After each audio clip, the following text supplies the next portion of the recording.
ISL-ലായിക്കോട്ടെ ഇല്ലാന്നുണ്ടെങ്കിൽ super league കേരളയിലായിക്കോട്ടെ foreign players വന്നിട്ട് നമ്മുടെ നാട്ടിലുള്ള പല ടൂർണമെന്റിലും നല്ലോണം പെർഫോം ചെയ്യുമ്പോൾ നമ്മൾ മനസ്സിലാക്കേണ്ട വേറൊരു കാര്യമുണ്ട്.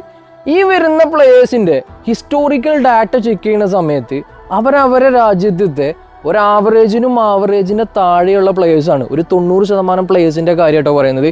പക്ഷെ ഞാൻ പറയുന്ന പോയിന്റ് എന്താ വെച്ചാൽ ഈ പ്ലേയേഴ്സിനോട് തന്നെ നമ്മളെ നാട്ടിലില്ലേ അല്ലെങ്കിൽ നമ്മളെ രാജ്യത്തിലെ ടോപ്പ് ക്ലാസ് പ്ലേയേഴ്സ് ബീറ്റ് ചെയ്യുന്ന സമയത്ത് അല്ലെങ്കിൽ ചാലഞ്ച് ചെയ്യുന്ന സമയത്ത് ശരിക്കും ആ ഒരു ക്വാളിറ്റിയിലുള്ള മാറ്റം ശരിക്കും മനസ്സിലാവും.